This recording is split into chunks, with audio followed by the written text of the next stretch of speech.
Hello, everyone, and welcome to the very first podcast of Definitely Talking. My name is Shanna Groves. I am the creator of the lipreadingmom.com blog. I also am a person with deafness.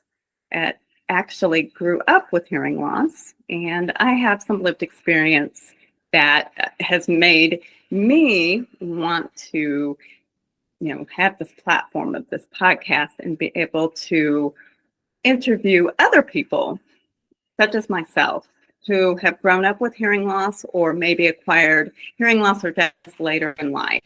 So that's what Definitely Talking is about. Today's is our very first podcast episode. I'm very pleased to welcome Dr. Ann McIntosh. Ann is the founder and CEO of Safe and Clear, which is the first FDA approved clear face mask, actually the only one on the market.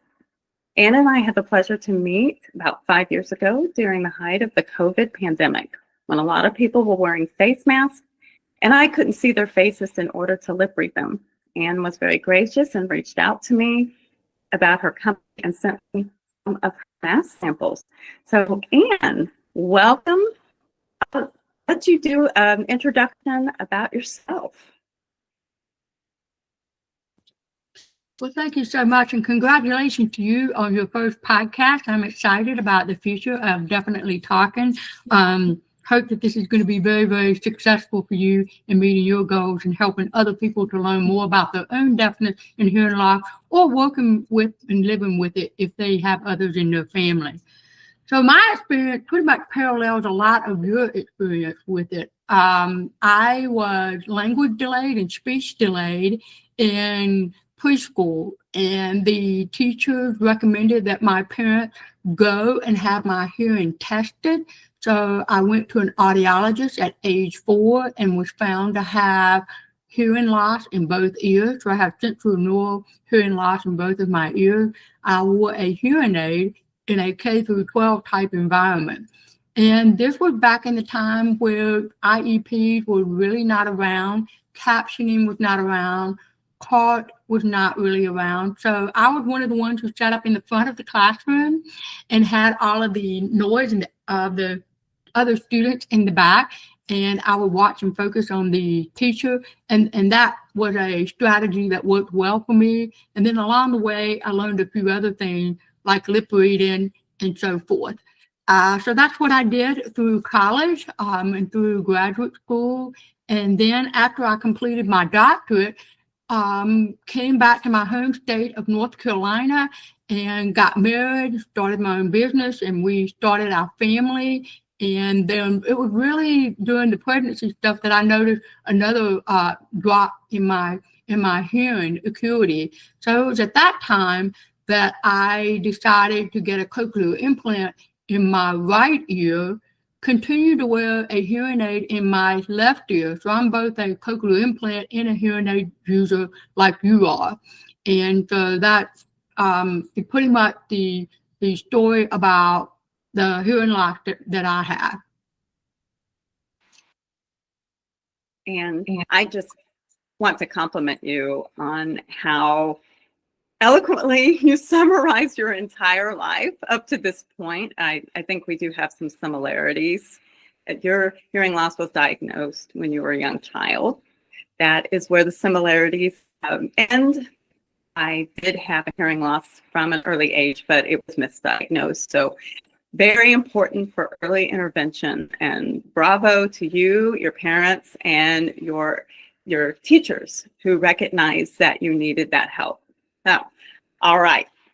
The big thing is I want to put a spotlight on you, Ann, and the Safe and Clear business. Tell us a little bit more about how you got started with that, as well as I think you have a special guest that will be joining us to demonstrate the Safe and Clear mask too. So when we started our family, we were in the hospital to have our first child, and I ended up needing to have a C-section. So as a person who has hearing loss, one of the things we do is we like to anticipate what are the vocabulary words that are going to be used, What are the questions that are going to be asked of us so that we can be prepared and know have as much context as possible. Well, all through the prenatal training, we really did not touch on C-section.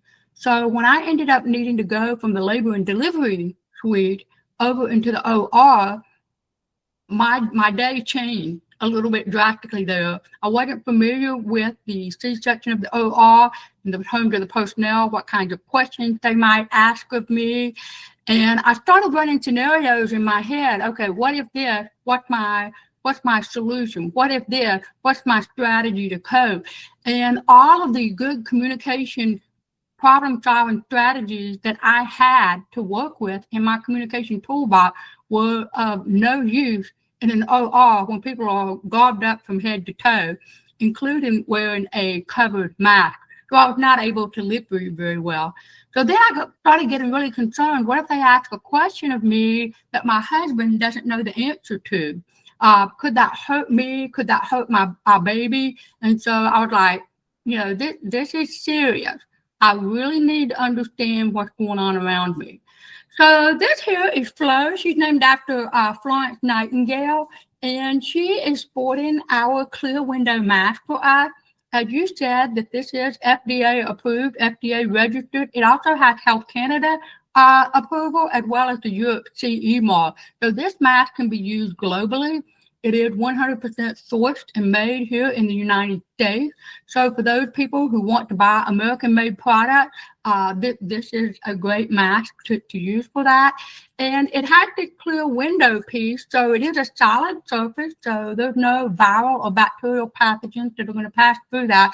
But it allows us to see the facial expression, allows us to lip read. And that's really important because 93% of the meaning of communication is derived from nonverbal cues. So it's not so much what you say, but how you say it. So we hear people talk, but what did they mean by what they say? Because you want to keep that level of communication competence and communication understanding there. So being able to see a friendly smile in a medical situation or even a dental situation. So we want to encourage people to ask for clear window mask when they go to their dentist appointment, when they go to their medical appointment.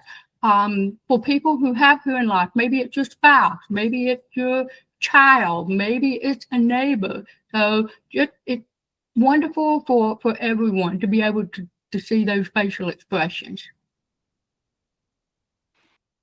I am in awe about your story of recognizing when you were in the OR and that of communication access, because you obviously everyone in surgery is wearing an opaque or a non-transparent face mask. I can imagine some of the anxiety that brought, and you also wanted to be independent. You wanted to be able to understand people independently without having to rely on someone else. Although my circumstances as a lip-reading mom, when my children were born, I did not have to go in an OR. There was a lot happening and a lot of people involved in the labor and delivery, lots of people to have to lip read, and I was in a lot of pain. So that's the last thing I wanted to do was lip read, but we have to do what we have to do. So I want to ask you, because October is Disability Employment Awareness Month. It's an annual observance to recognize the importance of accessibility and inclusion in the workplace. How have you, as a professional woman and also an advocate in the deaf, hard of hearing community, how do you educate people maybe that do not have hearing loss or deafness on how best to communicate with those of us in a work environment? So this is Disability Empowerment Awareness Month, and I'm grateful that people are like you are bringing that up to the attention of others. And for me, it's almost like take the word disability out and put in people, put in people's faces, put in your colleagues, your coworkers, your team members. What is it that we can do to help you do your job better? How can we set you up for success? And I try to use an example of, say, police officers and firefighters. So a police officer, in order for he or she to do their job, they need certain things with them. They need a police car, they need handcuffs, they need radio, they need things with them in order to do their job. You would not expect a firefighter to show up in his or her personal car. You want them to show up in the fire truck. We want them to show up with the equipment that they need. So even those people can't do their jobs without having the tools and the skill set that they would need. So the same for a person with a disability, i.e. say deafness or hearing loss. We are the same person, whether we're in scenario A, scenario B, or scenario C. We have not changed, but it's the environment that has changed around us. So what is it that we can do to remove the barriers and to set ourselves up for success in those particular environments? So for maximizing communication, we will want to make sure that we can minimize minimize noise. We will want to make sure that we can see people's faces. So make sure that we have immediacy. So those are the kind of things. It's like, what can I do to set you up for success? We don't really need to talk about the disability, we don't really need to talk about the limitation, but what is it that we can bring to the environment or take out of the environment so that we're able to communicate and have that one-on-one with understanding. And you do bring up a good point that communication is not just a one-person thing. It is two people or more than two people. And so each one of those participants in communication have a responsibility to communicate clearly, whether you're listening, you're speaking, you're signing, writing on a piece of paper, typing a text message to someone. You always have to have a recipient who is able to clearly understand. I like to end, since you are the very first guest, you get to answer this question first. This is going to be the last question of each podcast. If you could summarize in no more than 2 sentences, what do you consider to be your superpower? And let me explain superpower. That could be something that you're really, really passionate about, or something that you believe that you are very, very strong at doing. For my academic training in communication and communication science disorders, I am passionate and a firm believer that for every problem or challenge, there is a solution. For every problem, there is a solution.